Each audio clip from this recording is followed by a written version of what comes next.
이렇게 사무엘상 6장 10절에서부터 14절 말씀을 중심으로 해서 이러한 사명자가 됩시다라는 주제를 가지고 우리 함께 말씀을 나누려고 합니다.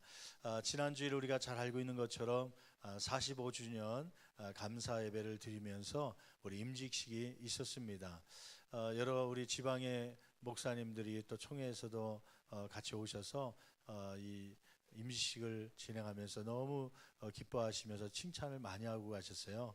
아주 조직적으로 주차장에서부터 또 안내위원들까지 구석구석 잘 준비하셨다고 말씀해 주셨고, 교회가 더 또 이 밑에 가득 차고 또 위에까지만 200명이 올라가셔서 저희가 사실은 600명 정도가 많이 오면 600명 정도 올 거다 생각하고 수건 기념품을 600개 준비했었는데요. 한 700명 가까이 오다 보니까 부족했어요.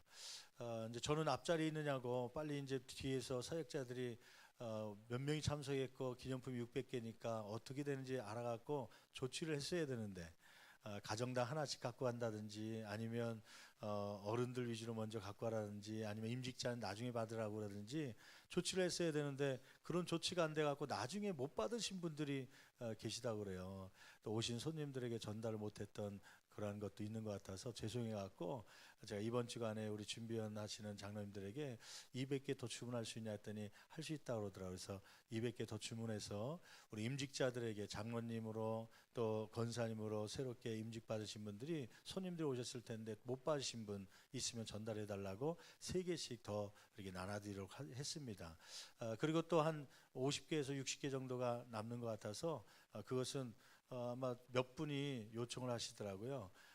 이제 참여는 못했지만 이렇게 축하해 주신 분들이 있어서 임직자들 가운데 그분들에게 기념품 좀 전달해 주고 싶은데 어떻게 하면 좋겠냐 문의가 오셔서 그러면 모든 분들에게 뭐 40여 명 되신 분에게 막 10개씩 나눠드리면 그것만 해도 또 큰 일이 되기 때문에 필요하신 분들은 따로 원금 4,000원이니까 4,000원 내시고 갖고 하셔서 어떤 분은 10개 어떤 분은 20개 정도 주문하시는데 필요한 대로 이렇게 갖고 하셔서 전달하도록 그렇게 했습니다.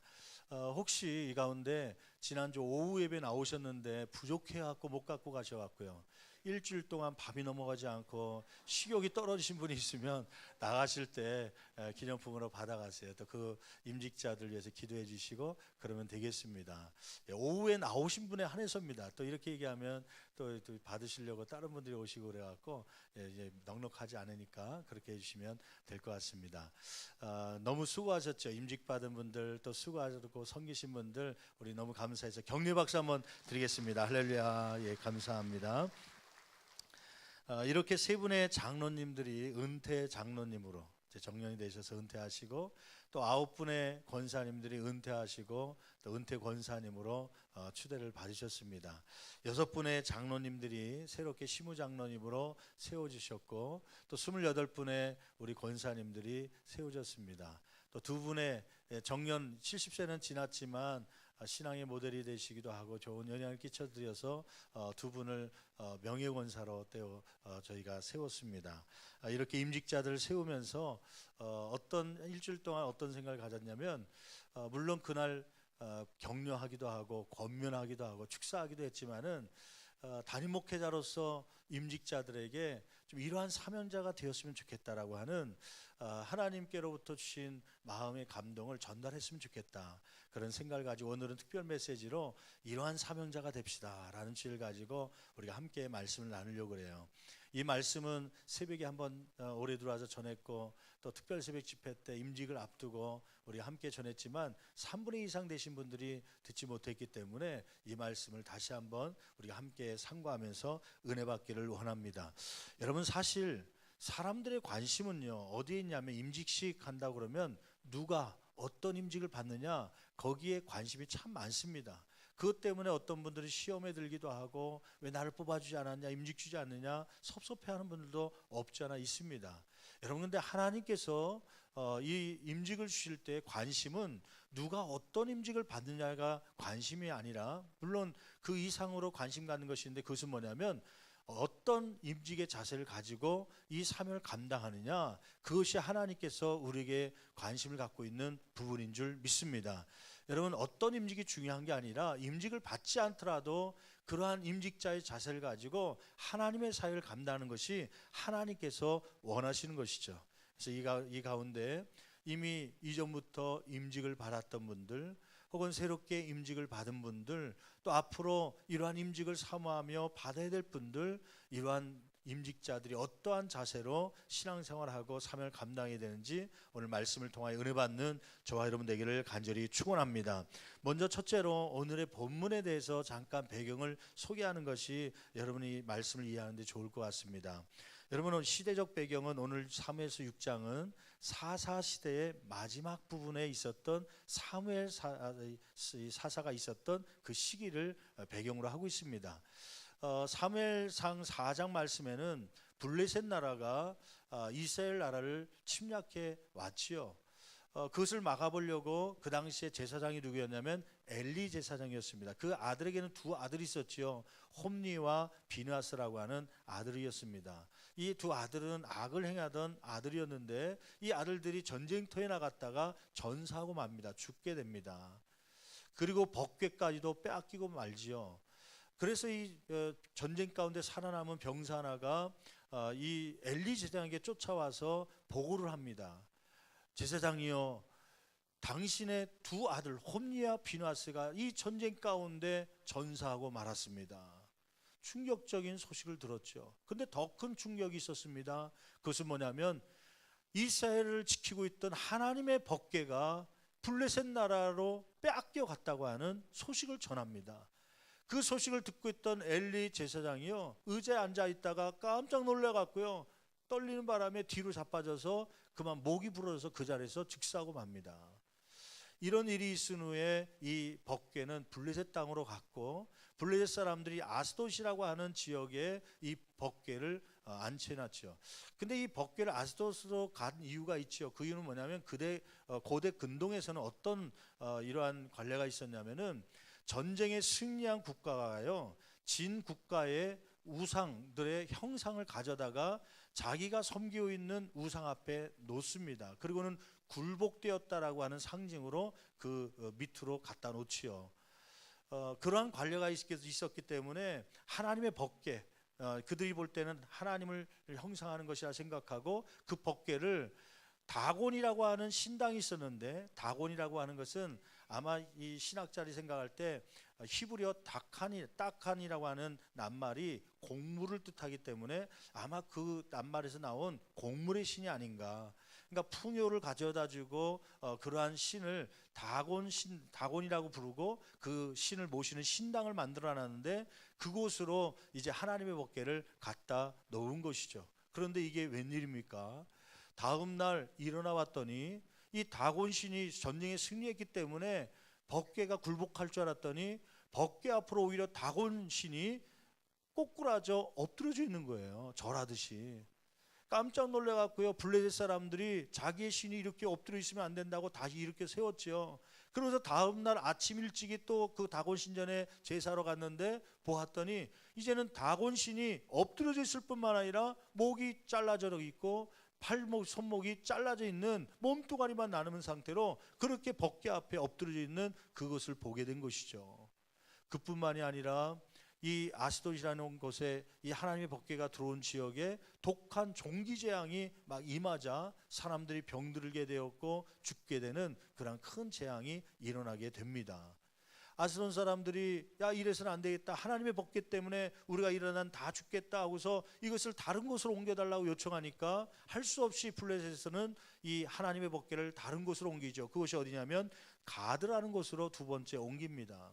그랬더니 가드로 옮겼는데 그 속에서도 똑같이 독한 종기 재앙이 일어나므로 사람들이 죽게 되는 그러한 큰일이 발생하게 된 것이죠.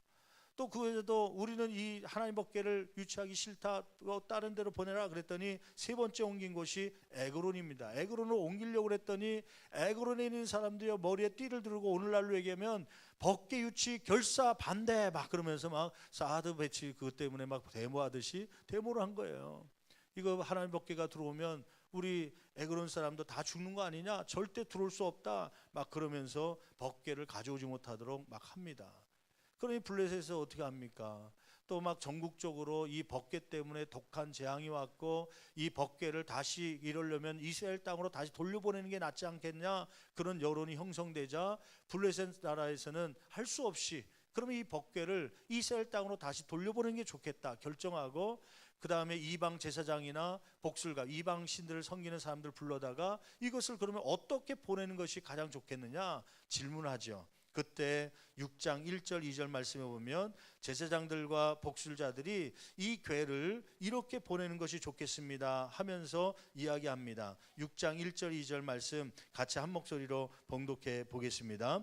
여호와의 궤가 블레셋 사람들의 지방에 있은 지 7달이라 블레셋 사람들이 제사장들과 복술자들을 불러서 이르되 우리가 여호와의 궤를 어떻게 할까, 그것을 어떻게 그 있던 곳으로 보낼 것인지 우리에게 가르치라. 그랬더니 7절 말씀에 보니까요 이렇게 명령을 하죠. 7절 말씀 읽어볼까요? 같이 6장 7절 같이 한 목소리로 봉독합니다. 그러므로 새 수레를 하나 만들고 멍에를 메어보지 아니한 젖나는 소 2마리를 끌어다가 소의 수레를 메우고 그 송아지들은 떼어 집으로 돌려보내고. 첫째, 새 수레를 만드십시오. 두 번째, 2마리의 젖나는 암소 2마리를 가져오되 한 번도 멍에를 메어보지 아니한 그러한 소를 가져와야 됩니다. 그리고는 그 수레를 뒤에다 묶고 그 위에 법궤를 싣고 이 이스라엘 땅으로 보내면 됩니다. 그래서 그대로 했다는 것이죠. 결국 어떻게 되냐면 사명을 받은 이 2 암소가요, 뭐 이 인도하는 사람이 없었지만 2 암소가 하나님의 법궤를 이끌고 결국 이스라엘 땅 베세메스를 향해서 가는데 좌우로 치우치지 않고 곧바로 갔다고 하는 사실입니다. 그때 보냈던 사람들은 2가지 생각을 갖고 있었어요. 이 독한 이 종기 재앙이 이 법궤 때문인가 아닌가를 시험하기를 원했었죠. 만약에 암소 2마리가 하나님의 법궤를 메고 이스라엘 땅으로 곧바로 가게 되면 하나님께서 그 법궤를 이스라엘 땅으로 돌려보내기를 원하시는 뜻인 줄 알고 하나님께서 독한 재앙을 내린 줄 알고 그렇게 믿거나, 혹은 이 2 암소가 가다가 멈추거나 다른 길로 가거나 그럴 경우에는 이 독한 재앙은 하나님으로부터 온 것이 아니라 우연하게 온 종기 재앙으로 알고서 그 법궤를 가지려고 했던 것이죠. 그런데 그 기대와 달리, 블레셋 사람들의 기대와 달리 이 재앙은 하나님으로부터 왔고 하나님은 이 법궤를 싣고 암소 2마리가 베세메스로 잘 도착하도록 인도한 것이죠.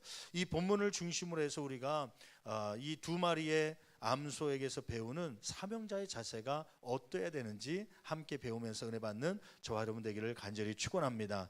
먼저 첫 번째는 주님께서 주시는 사명의 십자가라면 울더라도 져야 합니다. 여러분 12절 말씀 우리 같이 6장 12절 말씀 같이 봉독합니다. 암소가 베세메스 길로 바로 행하여 대로로 가며 갈 때에, 그 다음에요 울고, 거기 한번 동그라미 쳐보실래요? 울고, 소가 울었다는 거예요. 암소가요 울고, 그 다음에 같이 봉독합니다. 좌우로 치우치지 아니하였고 블레셋 방백들은 베세메스 경계선까지 따라가니라. 여러분 이 2 암소가 울었던 이유는 무엇일까요? 손수레를 지금 하나님의 법궤를 메고 가는데 눈물을 흘리면서 갑니다. 아마 음메 하면서 갔겠죠. 왜 이 소들은 울면서 갔을까요? 수레가 무거웠기 때문입니까? 물론 그럴 수 있겠죠. 그런데 더 큰 이유가 있었죠. 그 이유는 뭐냐면 아까 7절 말씀에 읽은 것처럼 새 수레를 하나 만들고 어떠한 소를 가져오라는 겁니까? 멍에를 매지 아니한 젖나는 소 2마리를 갖고 오라는 거예요. 젖나는 소. 그러니까 젖이 나오는, 우유가 나오는 그러한 소입니다. 젖이 난다고 하는 것은 지금 최근에 무엇을 낳았다는 증거예요? 새끼를 낳았다는 증거죠. 이 소는 불려가는데 지금 얼마 전에 며칠 전에 낳은 새끼, 이 젖을 줘야 되는데 젖을 마음껏 주지 못하고 이 새끼를 떨어져 나와야 되는, 사람은 아니지만 모성애가 발동되어 왔고요. 지금 이 길을 가면서 사명의 길로 가면서요, 법궤를 싣고 이스라엘 땅으로 가면서요, 이 사명을 지켜야 되는데 가족이 생각나서, 새끼들이 생각나세요. 그런데 사명을 지키느냐 갈 수 없기 때문에 그는 울면서 좌우로 치우치지 않으면서 이 사명의 길을 가는 것이죠. 두 번째는 아마 이 멍에, 처음 해보는 멍에니까요. 얼마나 목이 아팠겠습니까? 여러분 고무신을 혹은 운동화 구두를 새로 신잖아요. 구두를 한번 새로 신으면요, 이게 어느 신발은 좀 불편해 갖고요, 평상시에 내 발하고 잘 안 맞는 신은 뒤꿈치가 막 까지고 군살이 배기고 아파갖고 반창고를 거기다 붙이고 다녀야 되는 그런 경험이 있잖아요. 조그만 신발이 바뀌어도 그렇게 아픈데, 멍에를 평생 매보지 않았던 멍에를 소위 머리에 뒤집어 씌웠으니 이 목이 얼마나 아프겠습니까? 그는 이 아픔보다도 더 큰 아픔, 가슴의 아픔, 새끼를 두고 가야 되는 어미소의 그 암소로서의 그 슬픔을 가지고 울면서 가는 것이죠. 여러분, 이 말씀을 통하여 우리가 깨닫는 것은 무엇입니까? 하나님의 일을 하다 보면 항상 좋은 여건 속에 하나님의 일을 하는 것은 아닙니다. 하나님의 일을 할 때 때로는 사람이 부족할 때가 있고요, 때로는 물질이 부족할 때가 있고, 때로는 반대자를 만날 때가 있습니다. 때로는 비난하는 사람 만날 때가 있습니다. 때로는 하나님의 일을 하는데 예상치 않은 오해를 받을 때가 있습니다. 때로는 사람들로부터 시기와 질투를 받을 때가 있습니다. 여러분, 그러한 때 우리는 어떻게 해야 됩니까? 힘들고 어렵다고 슬프다고 억울하다고 눈물을 흘리면서 포기해야 될 것이 아니라 이 두 마리 암소처럼 울면서라도 주님께서 지어주신 십자가라면 끝까지 감당할 수 있는 저와 여러분 되기를 간절히 축원합니다. 마태복음 14장 13절 말씀, 제가 가끔 여러분에게 소개하기도 하고 제가 5년 전에 은혜 받았던 말씀이기 때문에, 마태복음 14장 13절 말씀에 보면 이러한 말씀이 있습니다. 한번 14장 13절 같이 한 목소리로 봉독합니다. 예수께서 들으시고 배를 타고 떠나사 따로 빈들에 가시니 무리가 듣고 여러 고을로부터 걸어서 따라간지라. 거기 13장 말씀에 보면 예수께서 뭐 하시고 들으시고, 뭘 들었다는 거죠? 바로 12절 말씀, 앞에 말씀 한번 볼까요? 12절 말씀 보면 이렇게 기록되고 있죠. 요한의 제자들이 와서 시체를 가져다가 장사하고 가서 예수께 뭐하니라? 아뢰니라. 세례 요한이 죽은 거예요. 세례 요한이 그냥 수명이 다 해서 죽은 것이 아니라 건강한데도 불구하고 참수당해 죽었습니다. 참수가 뭡니까? 칼로 목이 완전히 두동강 나서 떨어져서 죽은 거예요. 헤롯으로부터 이러한 죽음을 당한 것이요, 이 제자들이 이 참수당한 세례 요한의 시체를 장사하고 이 이야기를 누구한테 전했냐면 예수님께 전한 것입니다. 예수님은 세례 요한과 어떤 관계라고 그랬죠? 세례 요한과 친족 관계입니다. 사촌지간입니다. 그리고 예수님보다 6개월 앞에 나왔던 형입니다. 그리고 영적으로는 동역자이기도 하고 예수님의 사역을 앞길을 예비했던 그러한 동역자죠. 근데 그 가까웠던 세례 요한이 그냥 수명이 다해서 죽은 것도 슬픈데 참수를 당해서 사형당해 죽었다니 얼마나 마음이 아프겠습니까? 그래서 그 말씀, 아까 마태복음 14장 13절 보세요. 거기 말씀 보니까 예수께서 들으시고 이 세례 요한이 죽었다는, 참수당했다는 얘기를 듣고 배를 타고 떠나사 따로 빈들에 가시니, 따로 빈들에 가시니, 그냥 어떤 사역을 위해서 간 게 아니라 사실은 쉬고 싶었던 거예요.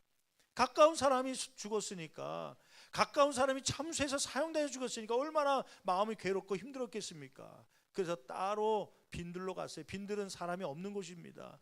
저곳에 가서 좀 마음에 쉼을 얻어야겠다, 슬픔을 달래야겠다 생각하고 따로 배를 타고 빈들에 갔는데 웬일입니까? 이 빈들에 사람이 없을 거라 간 곳에 사람들이 어떻게 소문을 듣고 거기까지 쫓아온 거예요. 그 빈들이 베세다 들녘 아닙니까? 거기서 어떤 일이 벌어집니까? 예수님은, 여러분, 나 지금 내 가까운 친족 세례 요한이 사형을 당해서 머리가 땡강 잘라져서 죽었답니다. 이 세례 요한이 내 동역자인데 죽었답니다. 내 마음이 너무 슬퍼서 오늘은 사역 안 합니다. 폐업 오늘 안 할 테니까 집으로 돌아가십시오. 오늘 말씀 전할 힘이 안 납니다. 가십시오. 며칠 있다가 오십시오. 제가 한 달 정도는 좀 쉬어야 될 것 같습니다. 그랬습니까? 아니요. 예수님은요, 따라온 무리들을 향해서 하나님의 나라 말씀을 전했습니다. 슬픔이 있지만 울음이 있지만 그럼에도 불구하고 하나님께서 맡겨진 사명을 감당하기 위해서요, 또 하루 종일 말씀을 증거하다 보니까 밥을 먹지 못한 백성들이 많거든요. 그야 또 안타까워서 보리떡 5개와 물고기 2마리로 5,000명이나 넘는 그러한 사람들 먹이고도 12강조에 남는 그러한 오병이의 기적을 베풀어 주십니다. 저는 이 말씀을 언제 은혜 받았냐면요, 지금으로부터 딱 5년 된 것 같아요. 6월 16일이 이제 고 박은경 사모 소천받은 날인데 5년 전이죠.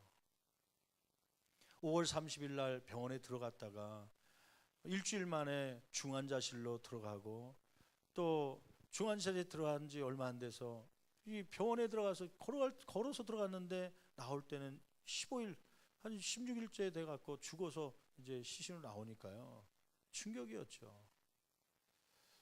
그때가 이제 주일날 오후 4시 간 넘었을 때입니다.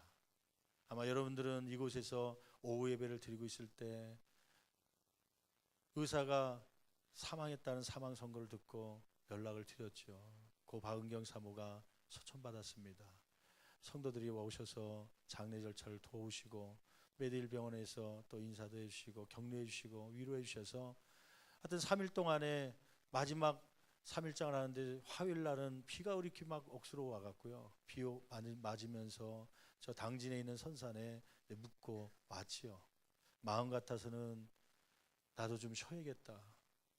그동안 병간호하고 이 보름 동안이냐고 나도 정신이 없었고, 또 가까운 사람이 떠나다 보니까 이게 정신이 뭐 없어갖고요. 그러는 가운데 이 말씀을 보게 된 거예요. 그 다음날 예수께서 들으시고 무엇을 들었냐면, 세리요한이 죽었다는 소식을 듣고도 빈들에 나갔지만 그 속에 있는 따라온 무리들 향해서 복음을 증거했다. 무슨 생각이 그때 났냐면요, 사실은 그때 목회자 수련회가 사실은 그 다음 주에 계획되고 있었거든요. 그 다음 주간에. 근데 그 한 2, 3주 전에 부목사님이 연락이 왔어요. 목사님, 병원으로 연락이 왔죠. 목사님, 그 지금 펜션하고 다 숙소가 예약이 됐는데 어떻게 할까요? 교육자 수련회 가야 됩니까 말아야 됩니까? 그래서 아무래도 못 갈 것 같으니까 다 취소하십시오. 취소를 다 했죠.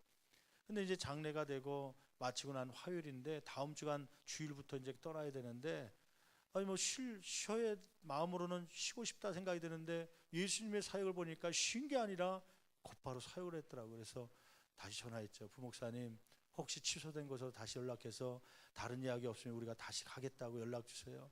갔더니 마침 그곳에도 다른 이야기 없다고 그래갖고 쓸 수 있다고 그래서 증도, 그 전라도 신안 그쪽에 장소를 마련하고 그 다음 주간에 주일날 저녁에 목회자 수련을 떠났던 그런 기억이 있습니다.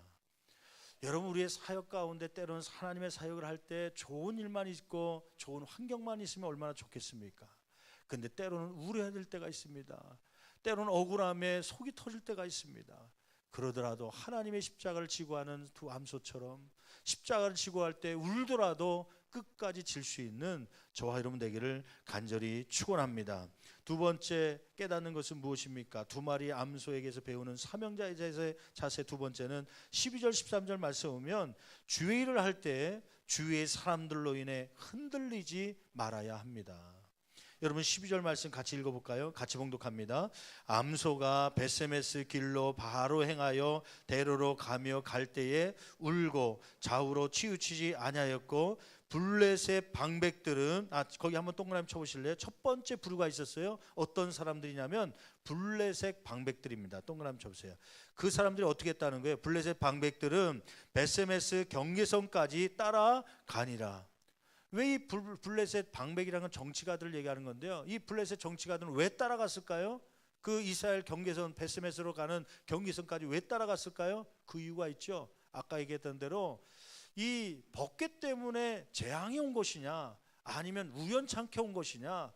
그 복술가가 뭐라고 얘기했냐면, 두 암소가 번개를 싣고 이스라엘로 곧장 간다면 이것은 하나님으로부터 온 재앙일 것이요, 만약에 암소가 중간에 멈추거나 다른 길로 가면 그거는 우연히 재앙이 내린 거니까 그 번개를 돌려보낼 필요 없습니다.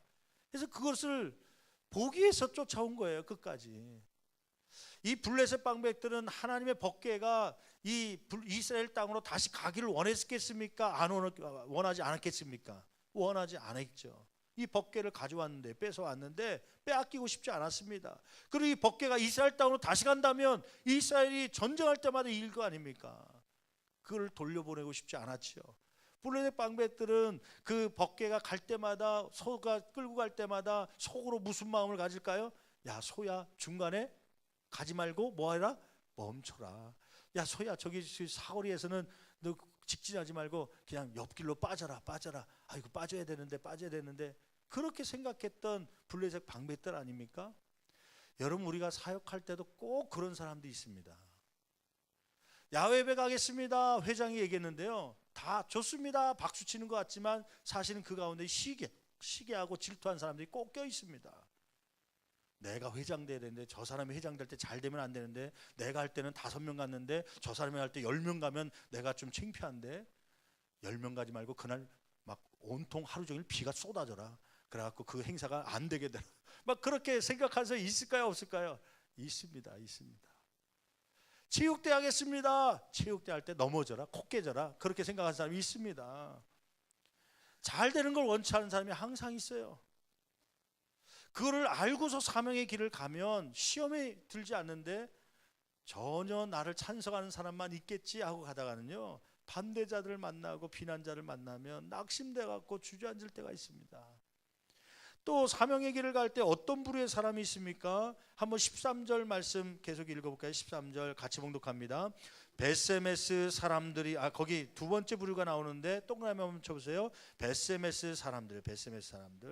이 사람들은 어떤 사람이었어요? 베세메스 사람들이 그 다음에요, 골짜기에서 밀을 베다가 눈을 들어 괴를 보고 그 본 것을 뭐 하더니, 이 사람은 오히려 기뻐하던 사람이에요. 이스라엘 자손들이거든요. 하나님의 법궤가, 빼앗겼던 법궤가 들어오니까 기뻐했던 사람이에요. 막 기뻐했다고 표현하지만 막 회파람 불 수 있는 사람은 회파람 불고요, 막 박수치고 만세 부르고 막 환호성 치고 난리 났을 겁니다. 아마 그런 환호성 들으면서 이 암손은 혹시 자기를 환영하는 줄 알고 앞발을 치켜들고 번쩍 들 마음도 없지 않아 있었겠지요. 사람들이 나를 좋아하는구나, 나를 칭찬해 주는구나, 이렇게 법궤를 끌고 나를 높여주는구나 생각하고 교만해졌다면 그 법궤는 마지막 목적지까지 가지 못하고 떨어졌을 겁니다. 여러분, 사명지로 갈 때, 사명을 감당하고 갈 때 꼭 이런 사람도 생깁니다. 나를 무조건 칭찬해 준 사람이 있어요. 어떤 일을 했다고 박수 쳐준 사람이 있어요. 그때 여러분 조심해야 될 것이 있는데, 앞발을 들지 마십시오. 교만해지지 말라는 것이죠. 그렇게 칭찬하고 격려하는 사람이 있다고 해서 교만해지면 내 사명이 떨어집니다. 법궤가 떨어지는 것이죠. 여러분, 오늘 이 말씀, 사명자로서 사명을 가지고 나아갈 때 두 부류의 사람들이 항상 있음을 기억하십시오. 블레셋 방백들처럼 비방하고 비난하는 사람이 있고요, 또 반대로 박수하며 기뻐하는 사람이 있습니다. 행여나 이러한 비난하는 사람들의 소리 때문에 낙심하지 말기를 바라고, 행여나 또 이렇게 박수치는 사람 때문에 교만하다가 떨어뜨리지 말고 주의 사명을 끝까지 감당할 수 있는 저와 여러분 되기를 간절히 축원합니다. 마지막 두 마리의 암소에게서 배우는 사명자의 자세 세 번째는 무엇입니까? 주의 일을 하는 자는 끝까지 희생해야 된다고 하는 말씀입니다. 여러분, 14절 말씀 같이 한 목소리로 봉독합니다.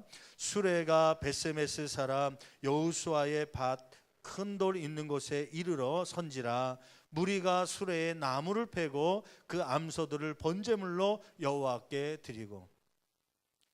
울 수밖에 없는 환경이 있음에도 불구하고, 또 주변에 반대자들, 또 기뻐하는 자들이 있음에도 불구하고 흔들리지 않고 좌우로 치우치지 않고 베스메스 목적지까지, 이스라엘 땅까지 잘 도착했던 이 암소는요, 마음 가운데 무슨 생각을 했을까요? 내가 이렇게 잃어버렸던 이 법궤를 가져왔으니 나에게 좋은 싱싱한 여물을 갖다 주겠지. 많은 여물을 줄 거야. 좋은 우리 안에 집어넣고 편히 쉬게 할 거야. 아니야, 어쩌면은 내가 잃어버렸던 새끼를 다시 찾아와서 상봉하게 해줄 거야. 그런 기대감을 가지고 있었겠죠. 그런데 이게 웬일입니까? 수레를 패서 장작 삼아서 이 암소를 각을 떠서 죽인 후에 그 제물로 하나님께 드린 것입니다. 여러분, 사명자의 삶은요, 마지막 순간까지 하나님께 드리는, 희생하는 삶이 되어야 될 줄 믿습니다.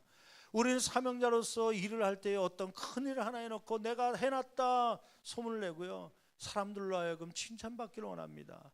그리고 남은 시간들 속에서는 희생하려고 하지 않고요, 오히려 칭찬받으며 사람들로 하여금 자랑하면서 내가 그 일을 했으니까 나를 대우해 주십시오, 그렇게 생각할 때가 얼마나 많습니까? 세 분의 장로님들이 은퇴하셨어요. 그리고 9분의 권사님들이 은퇴하셨습니다. 저희 교단에서는 만 70세가 되는 해에 은퇴 정년을 하게 돼 있습니다. 그래서 이제 은퇴를 하게 되었죠. 그런데 여러분, 은퇴라는 말이 영어로 표현했잖아요. 은퇴는 리타이어라는 말입니다. 리타이어. 리라는 것은 다시, 재라는 뜻을 갖고 있습니다. 다시라는 뜻입니다. 타이어는 뭐예요? 타이어, 우리가 잘 알고 있듯이 자동차 바퀴를 얘기하는 겁니다. 그러니까 자동차 바퀴를, 달았던 바퀴를 새 걸로 다시 갈아 끼운다는 게 리타이어의 뜻입니다. 은퇴는 그동안 열심히 일했기 때문에 나 이제 그만 쉬고 내가 행했던 일들 보면서 칭찬받고 격려받고 대우받겠다, 그런 자리가 아니라, 은퇴는 새로운 바퀴로 갈아 끼면서 이제는 내가 또 다시 70세로서 해야 될 일들을 감당하기 위해서 준비하는, 시작하는 또 다른 사역의 시작인 줄 믿습니다. 아멘. 그러한 마음을 가지고 주님이 오실 때까지, 주님이 나를 부르실 때까지 이 사명을 끝까지 감당하고 사명 감당해서 희생하고 헌신하겠다고 하는 그런 마음이 저와 여러분 가운데 있기를 간절히 축원합니다. 여러분, 우리가 잘 알고 있는 위인들 알지 않습니까? 주기철 목사님, 사랑의 원자탄으로 불리는 손양원 목사님, 또 우리 성결교단의 순교자였던 우리 문준경 전사님, 이러한 분들의 삶을 보면요, 마지막 순간에 편히 쉬다가 죽은 게 아니라요, 사명지에서 죽으면서까지도 사명을 감당했던 사람들이 존경받고 하나님으로부터 영광을 받는 것입니다. 여러분, 이러한 사명자가 되기를 간절히 축원합니다. 저는 그 작년에 우리 장로님들 부부 수련회가 가 있어서 제가 평생에 한번 처음 가봤던 섬 하나가 있어요. 금오도. 저는 금오도 갈 때 몰랐습니다. 처음엔요. 금오도가 어떤 곳인지.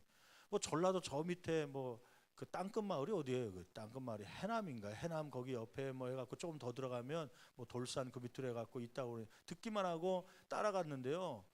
뭐 금오도가 왜 그런가 했더니 그 옆에 금일도가 있더라고요. 또 금일도 옆에 보니까 금이도가 있더라고요. 아, 이게 금오도가 5번째 뭐가 되나 보다 생각하고 하여튼 그 들어갔는데, 배를 타고 한 20분 정도 배 타고 들어가더라고요. 근데 거기서 저는 일생에 제 마음 가운데 도전이 되었던 일이 있었습니다. 첫째 날 갔던 곳이었어요. 난 그곳이 뭐 좋은 환경, 조용한 곳, 그래서 뭐 거기에 뭐 벼랑길 뭐 그런 것도 뭐 멋있다고 많은 사람들이 온다고 그러는데, 그것보다 제 마음을 감동시켰던 것은 거기 갔더니 뜻하지 않게 이기풍 목사님 순교 기념관이 있더라고요. 순교 기념관. 제가 그 9년 전에 우리 성도님들이 그 당시에 이제 수고했던 목회자들 제주도로 한번 이렇게 보내준 적이 있었어요. 그래서 제주도에 가면서 순교지를 이렇게 거기에 이렇게 기념되는 교회를 찾아다니다가 이기풍 목사님 선교기념관, 거기는 제주도는 선교기념관이라더라고요. 그러니까 이기풍 목사님이 평양신학교 1회 졸업생으로 최초로, 한국인 최초로 7명이 목사 안수 받는데 그 중에 한 명이 이기풍 목사님이셨고, 이기풍 목사님이 처음 발령이라고 그래야 되나요? 파송받아서 간 곳이 어디냐면 제주도입니다. 제주도에서 12교회를 이기풍 목사님이 세운 거예요. 그래서 제주도에서는 이기풍 목사님이 선교의 첫발이었으니까 기념하기 위해서 선교 기념관이 거기 지어져 있습니다. 그래서 나는 이기풍 목사님 하면 제주도에만 있는 줄 알았거든요, 기념관이. 근데 그 금오도에 갔더니 금오도 중앙에 그 이기풍 목사님 순교, 거기는 순교 기념관이더라고요. 그래서 왜 순교 기념관인가 봤더니 이기풍 목사님이 이렇게 평양신학교 졸업하고 7명 중에 1명으로 최초의 목사님으로 안수받고 제주도 가서 선교하고 나서 12교회를 설립한 후에 1937년 10월 달에 70세가 이제 되는 고령이죠. 지금 70세와 아마 그때 70세는 굉장히 다를 겁니다. 지금 70세는 청장년이라고 부르잖아요. 인생은 60부터 해갖고 10살밖에 되지 않은 70세잖아요.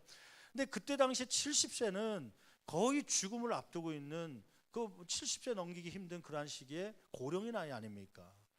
그래서 많은 목회자들이요, 목사님 그동안 수고했으니까 쉬십시오. 아니, 나는 목회를 더 할 겁니다. 그럼 목회를 더 할 거면 그동안 경험도 있고 그러니까 거기 전라도 남도 그쪽에 큰 교회들이 있으니까 그 교회 부임하십시오. 그 부임을 결정하는 결정권이 누구한테냐면 사실은 이기풍 목사님께 있었다고 그래요. 그러니까 자기가 마음만 먹으면 큰 교회, 대우 잘하는 교회 노후를 거기에서 지낼 수 있는 권한이 있었지만, 그럼에도 불구하고 그는 한 섬을 선택합니다. 그 섬이 어디냐면 금오도입니다.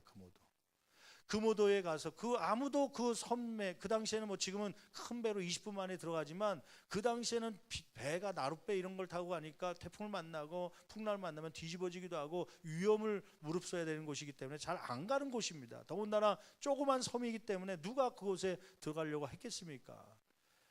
아무도 안 들어가려고 하는 곳에 이기프 목사님이 70세 고령에 그곳에 들어가게 된 곳이죠. 그곳에서 우항리라고 하는 곳에 교회를 세웠습니다. 그게 이제 우항리 교회예요. 사택을 만들고 그곳에 물론 그 전에 오래전에 세웠던 교회지만 4대 목사님으로 그곳에 아무도 가려고 하지 않은 곳에 들어갑니다. 그리고 부흥을 시키기 시작하죠. 1940년 그곳에 들어간 지 3, 4년 후에 신사참배를 하다가, 그때 막 일제시대의 말기라서 민족말살 정책한다고 심사참배 막 강요하는 그러한 시기였는데 그걸 반대하는 중에 옥고를 치르게 되죠. 그러면서 모진 고문과 옥고를 겪다가 결국 질병에 걸려서 이제 옥에 있다가 죽으면 문제가 되니까 나가라 해갖고 출감하게 됩니다. 그러고 나서 얼마 되지 않아서 이 사택에서 죽음을 맞이하죠. 근데 거기에 그 박물관처럼 되는데 한번 기회가 되면 가보면 좋겠어요. 그 박물관에 가봤더니 거기에 이제 인형처럼 이렇게 그 당시에 일화들을 이렇게 쭉 해놨는데 한 군데 제가 감동받은 게 있었어요. 그 목사님이 언제 돌아가셨냐면 1940년 42년 6월 20일 날 돌아가셨거든요.